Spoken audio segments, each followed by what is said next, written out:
मॉन come on, ये कब से फोन कर रहा हूँ लॉयर का, इज नॉट।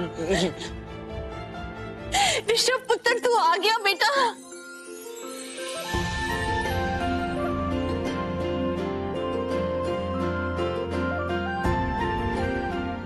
कुछ नहीं मम्मा। मम्मा महेश पुत्र, करण कहाँ है? करण नहीं दिखाई दे रहा।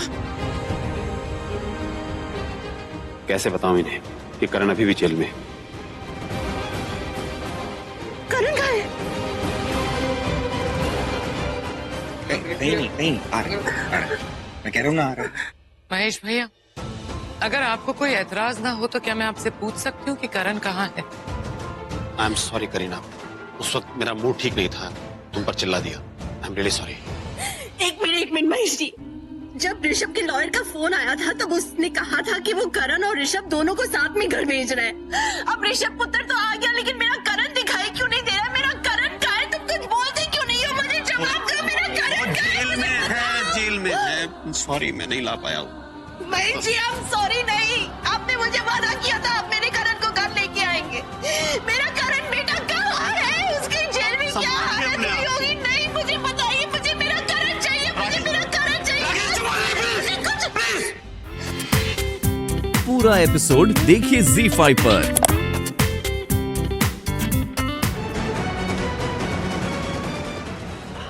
बोलो। बेबी मैं बहुत क्यूरियस हो रहा हूँ। मुझे जल्दी से बताओ कि वहाँ लूथरा हाउस में क्या क्या हो रहा है। कौन रोध हो रहा है, कौन किसके आंसू पहुंच रहा है, सब कुछ मुझे ना तुम सब कुछ डिटेल में बताओ। उनकी दुख भरी दास्तान सुन के ना मुझे बहुत अच्छा लगेगा। हाँ सब बहुत टेंशन में और बहुत दुखी भी है, लेकिन तुम्हें पता है एक प्रॉब्लम हो गई। वो महेश अंकल है ना, वो प्रीता और उसकी पूरी फैमिली को यहाँ पे लेके आए। उन सबको वहाँ पर क्यों ले आए वो? अरे वो महेश अंकल को सारी डिटेल्स चाहिए कि करण और प्रीता वो क्लब में क्या कर रहे थे। और जैसे ये पॉइंट निकला, तुम्हें पता है प्रीता मुझे घूर घूर के देखने लग गई, जैसे कि आज मेरा पूरा का पूरा भांडा फोड़ देगी। अरे सबने उसका विश्वास कर लिया, तो मेरा क्या होगा? मेरा तो पूरा गेम प्लान फेल हो जाएगा। अरे नहीं बेबी, जस्ट काम डाउन, ऐसा कुछ नहीं होगा। हाँ बेबी, अगर प्रीता को ना ऐसा कुछ करना होता तो कब का कर चुकी होती। अगर तुम्हारे बारे में बताना होता तो कब का बता चुकी होती, है कि नहीं? लेकिन उसने ऐसा नहीं किया। एक सेकेंड, मुझे ऐसा लग रहा है कि शायद करण और प्रीता ने ये डिसाइड किया होगा कि जब तक तुम्हारे खिलाफ कोई सबूत नहीं मिल जाता उन दोनों को, तब तक वो तुम्हारे खिलाफ कुछ नहीं बोलेंगे।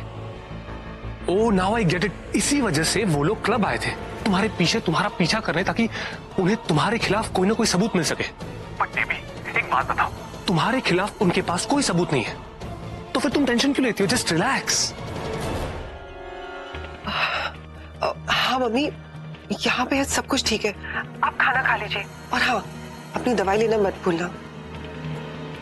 माँ क्या? ओ लगता है कोई शर्लिन के आसपास है। हाँ जी।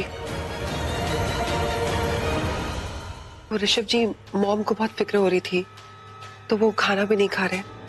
लाइए मुझे फोन दीजिए, मैं बात करता। क्या हुआ बेटा? लॉयर ने क्या कहा? क्या बोलेगा? अरे यूजलेस बातें समझा रहा है मेरे को, खुद तो कुछ कर नहीं पाया।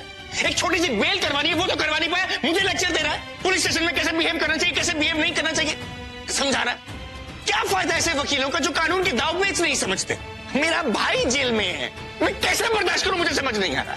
हटा दिया मैंने उसको। जो आदमी मेरे भाई को बाहर नहीं निकाल सकता, क्या फायदा इस आदमी का? नहीं चाहिए मुझे ऐसा लॉयर। ऋषभ, पहले तुम शांत हो जाओ, हो सकता है लीगली कोई रास्ता ही ना हो। अरे ना बुआ, जो लोग कानून को समझते हैं वो लोग कोई ना कोई रास्ता निकाल लेते हैं, कोई ना कोई रास्ता तो होता होगा ना। एक छोटा सा मुद्दा भी काम करता है।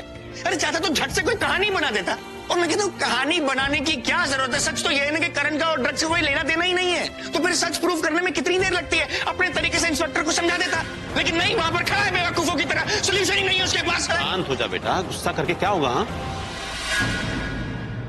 डैड, मैं गुस्सा नहीं हूँ यार। मेरे को उससे ज्यादा मेरे को अपने आप के ऊपर गुस्सा आ रहा है कि मैं अपने भाई को सलाखों के पीछे कैसे छोड़ दिया यार। मुझे समझ नहीं आ रहा मैं क्या करूं। मेरी आंखों के सामने करण जेल के अंदर था और मैं कुछ नहीं कर पा रहा था। खुलेआम मुजरिम सड़कों पर घूम रहे हैं और मेरा निर्दोष भाई जेल के अंदर है। मैं कैसे बर्दाश्त करूं? मेरे को I'll get the best lawyer possible। Rishabh phone काट। ऋषभ भाई साहब फोन कट। क्या देख में ऋषभ भाई साहब फोन कट। क्या करेगा, क्या करेगा? हाँ, वो भी तो ये सवाल करेगा ना कि तुमने मीडिया पर हाथ क्यों उठाया। और सबसे बड़ी सच्चाई ये है कि करण ड्रग्स के साथ पकड़ा गया और एक संगीन जुर्म है, बहुत बड़ा क्राइम है। हम तुम जानते हैं कि करण निर्दोष है, लेकिन पुलिस और वकील वो लोग नहीं। और इस सच्चाई से पर्दा हटाने के लिए हमारा सच जानना बहुत जरूरी है। उसका सिर्फ एक ही तरीका है।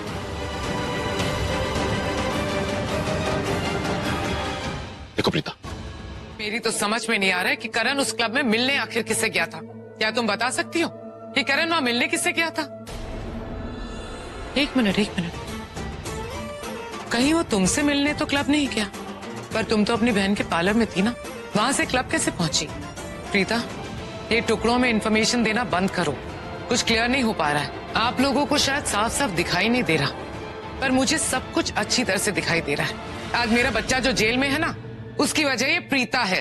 करीना जी प्लीज आप इस तरह से मत कहिए। और नहीं तो क्या, करण को अचानक क्लब में जाने की जरूरत क्या पड़ी? तुम ही ने बुलाया होगा, तुम्हारी हेल्प करने गया होगा मेरा बच्चा, और देखो मुसीबत में फंस गया। आप मेरे दी के खिलाफ ऐसी घटिया बातें नहीं बोल सकती, समझ में आया आपको? क्यों ना बोलूं, इसी की वजह से मेरा बेटा जेल में है। बस करिए, अब दोबारा मत शुरू हो जाइए। जब देखो आप प्रीता पर इल्जाम ही लगाती रहती है। अगर आपको लगता है कि प्रीता ने कोई गलती की है, तो अगर इसने गलती की होती तो ये क्यों लेकर जाती करण को? अरे वहाँ जेल में क्यों जाती उसे छुड़ाने? ये सब दिखावा है, दिखावा। गिल्टी फील कर रही होगी ना, क्योंकि इसी की वजह से मेरा बेटा जेल में है। क्या करूं? शर्लिन की सच्चाई किसी को बता भी नहीं सकती, क्योंकि अभी तक उसके बॉयफ्रेंड का नाम भी नहीं पता चला। तुम एक अपशगुनी लड़की हो प्रीता, जहाँ भी आती हो बैड लक लेके आती हो, और हम लूथरास को बर्बाद करने पे तुली हुई हो। आप प्रीता अगर तुझे कुछ भी पता है ना बेटा, तो इन्हें बता दे। ये तेरी बेइज्जती पे बेइज्जती करी जा रही है, ये मैं सहन नहीं कर सकती। तुझे जो कुछ भी पता है बता देना इन्हें बेटा। तू कुछ जानती है तो बोल। माँ, मैंने जो कुछ भी बताना था बता दिया है। तो ठीक है, जब तूने सब कुछ बता दिया है तो हम यहाँ खड़े होकर अपनी बेइज्जती नहीं करा सकते, और तेरी बेइज्जती तो मुझे बिल्कुल मंजूर नहीं। चल यहाँ से। सरला जी एक मिनट। प्रीता देखो, तुम्हें जो कुछ भी पता है प्लीज हमें बताओ, क्योंकि कोई ना कोई कड़ी तो जरूर मिसिंग है जिसकी वजह से हमारा करण फंसा है। अगर नहीं बताओगी तो हम उसकी मदद नहीं कर पाएंगे। प्लीज महेश जी प्लीज, आप हमें माफ कर दीजिए। जिस तरीके से करीना जी मेरी बेटी की बेइज्जती कर रही है ना, हमें जाने दीजिए। चल प्रीता चल। करीना दी, आप प्रीता से इतनी नफरत क्यों करती हो?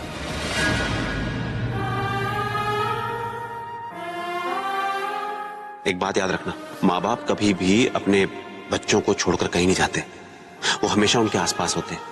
और तेरे पापा भी हमेशा तेरे आसपास हैं और हमेशा रहेंगे। और रोना नहीं।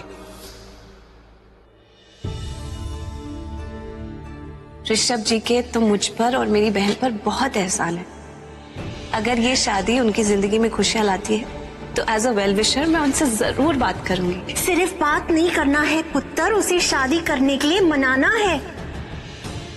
मैं जानती हूँ कि आपने मुझसे कहा था कि आप बहुत बिजी रहते हैं, प्यार के लिए वक्त नहीं है, लेकिन मैं एक बात कहूँ, जब वाकई प्यार होता है ना तो वक्त भी निकल आता है। क्या आपको नहीं लगता कि आपको एक ऐसे कंपेनियन की जरूरत है जिंदगी में? अगर पार्टनर आपके जैसा होगा ना, मैं तभी शादी करूंगा, बस इतनी सी बात।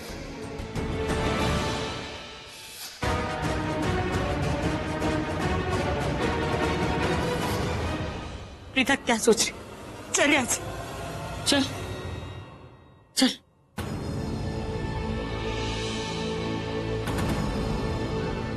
करण को मैंने क्लब में बुलाया था।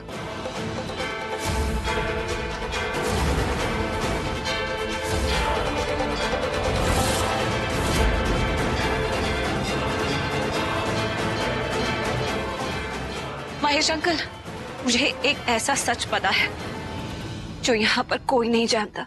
क्या? पूरा एपिसोड देखिए ZEE5 पर।